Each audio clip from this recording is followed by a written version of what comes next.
நாளை முதல் 3 நாட்களுக்கு தொடர் விடுமுறை வருவதை முன்னிட்டு சென்னையிலிருந்து முக்கிய நகரங்களுக்கு செல்லும் ஆம்னி பேருந்துகளின் கட்டணம் 3 மடங்கு வரை உயர்ந்துள்ளது.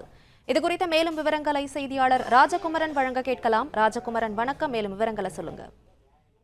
நாளை சுதந்திர தினம், அதன் பிறகு சனி ஞாயிறு என்று 3 நாட்கள் தொடர் விடுமுறை வருவதன் காரணமாக சென்னையில் இருக்கக்கூடியவர்கள் சொந்த ஊர் செல்வதற்கு ஆர்வம் காட்டி வருகின்றார்கள். எனவே இன்று பிற்பகல் முதலே சென்னையிலிருந்து புறப்படக்கூடிய ஆம்னி பேருந்துகளில் அதிக அளவு பயணியர் கூட்டம் காணப்படுகின்றது.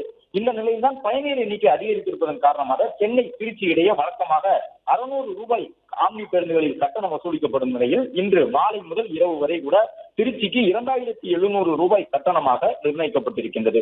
சென்னை மதுரை இடையே வழக்கமாக 600 ரூபாய் கட்டணம் வசூலிக்கப்படும். தற்பொழுது மதுரை செல்ல 3500 ரூபாய் வரை கட்டணம் கேட்கின்றனர் ஆம்னி பேருந்துகளில். சென்னை நெல்லைக்கு வழக்கமாக 2000 ரூபாய் வரை அதிகபட்சமாக வசூலிக்கப்படும். அதாவது 1500 ரூபாய் வசூலிக்கப்படும். அப்படி அதிகமாக இருந்தாலும் திருநெல்வேலிக்கு சென்னையிலிருந்து 2000 வரை கேட்பார்கள். இன்று திருநெல்வேலி செல்வதற்கு ஏறக்குறைய 4000 ரூபாய் வரை கட்டணத்தை நிர்ணயித்திருக்கின்றார்கள். சென்னை தூத்துக்குடி இடையே வழக்கமாக 1200 ரூபாய் வரையே கட்டணம் பெறப்படும் நிலையில் இன்று 3500 ரூபாய் தூத்துக்குடிக்கு கட்டணமாக நிர்ணயிக்கப்பட்டிருக்கின்றது பல்வேறு ஆம்னி பேருந்துகளில். அதே போன்று கோவை மற்றும் சேலம் உள்ளிட்ட நகரங்களுக்கு எல்லாம் வழக்கமாக 1500 ரூபாய் கட்டணம் வசூலிக்கப்படும் நிலையில் இன்று 3700 ரூபாய் வரை கட்டணம் வசூலிக்கப்படுகின்றது. பிளே ஸ்டோர் மற்றும் ஆப் ஸ்டோரில் இருந்து பாலிமர் செயலியை QR கோடு மூலம் பதிவிறக்கம் செய்யுங்கள். செய்திகளை உடனுக்குடன் பெறுங்கள்.